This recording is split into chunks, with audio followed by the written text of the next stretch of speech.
दिल्ली विधानसभा चुनावों में हरियाणा की तरफ से अहम प्रचार किया गया। कई बड़े नेताओं की तरफ से कमान संभाली गई। कितना असर दिल्ली विधानसभा चुनावों में इस बार दिख रहा है, इस पर बात करने के लिए हमारे साथ बीजेपी से पूर्व सांसद सुनीता दुग्गल जी हैं। मैम, हरियाणा के कई नेताओं की ड्यूटी लगी और अब चूंकि मतदान की तारीख नज़दीक है, क्या आप लोगों को माहौल लग रहा है कि किस तरह से इस बार चुनाव प्रचार हो रहा है? क्या जो सूखा बीजेपी के था वो ख़त्म होने की कोई उम्मीद लग रही है? बिल्कुल, बहुत अच्छा प्रचार चल रहा है और आज आखिरी दिन है और आज प्रचार अपने पीक पर है। और आज हमें हमारे सभी भारतीय जनता पार्टी के बहुत से जो वरिष्ठ नेतागण हैं, माननीय राजनाथ जी हैं, हमारे जगत प्रकाश नड्डा जी राष्ट्रीय अध्यक्ष, सबकी जगह जगह पर रैली हैं और कहीं कहीं रोड शो हैं। और जो देवली विधानसभा मुझे मिली है वो लोक जनशक्ति पार्टी के खाते में गई है। उनके साथ हमारा अलायंस है और उनके राष्ट्रीय अध्यक्ष और इसके साथ साथ केंद्र में मंत्री चिराग पासवान जो हैं, उनकी रैली भी हो चुकी है हमारी विधानसभा में और इसके साथ साथ आज उनका रोड शो भी है।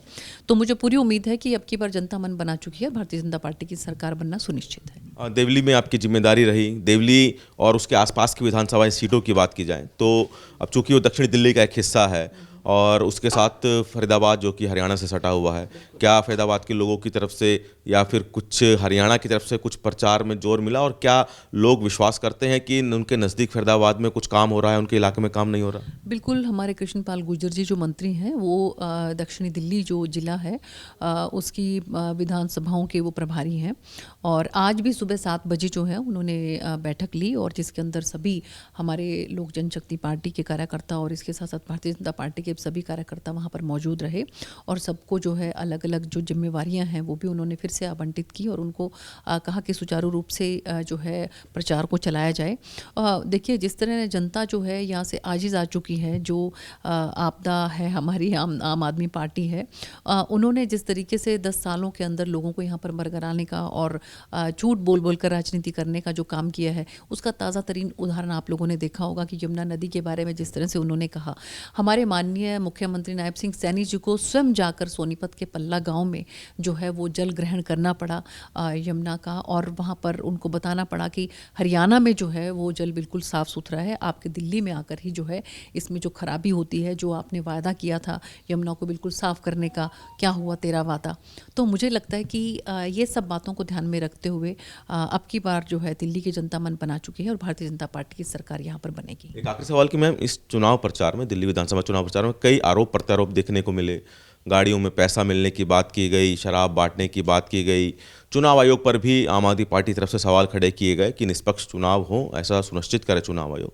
तो बहुत से आरोप प्रत्यारोप लगे राजनीतिक पार्टियों पे भी, चुनाव आयोग पे भी। किसको किस तरह देखते हैं, क्या इसका असर भी कुछ चुनावों में पड़ेगा? देखिए, ऐसा है कि खिसियानी बिल्ली खम्मा नोचे वाली बात है कि जब आप देखते हैं कि अब की बार जनता जो है वो उनकी बातों में झांसे में नहीं आने वाली है तो वो इस तरह के आरोप प्रत्यारोप लगाते हैं। लेकिन चुनाव है, अभी आज आखिरी दिन है और परसों चुनाव है। सब दूध का दूध और पानी का पानी हो जाएगा और मुझे पूरी उम्मीद है कि जनता ने जिस तरीके से केंद्र के अंदर माननीय प्रधानमंत्री नरेंद्र मोदी जी के ऊपर विश्वास व्यक्त करके तीसरी बार उनको सत्ता जो है उनको सौंपी है, अब जो है मन बना चुकी है दिल्ली की जनता और जिस तरह से बहुत सी योजनाएं जो केंद्र की हैं, आयुष्मान योजना है, उसका कोई लाभ दिल्ली की जनता को नहीं मिलता है। इन सब बातों को ध्यान में रखते हुए अब की बार दिल्ली की जनता जो है वो भारतीय जनता पार्टी की सरकार बनाएगी, मुझे ऐसा देखने से लगता है। तो सुनीता दुग्गल जी, जिन्होंने सूर्य समाचार से दिल्ली विधानसभा चुनावों के मद्देनजर कई अहम बातें की। कैमरामैन प्रियदर्शन के साथ दिल्ली से सूर्य समाचार के लिए विनय सिंह।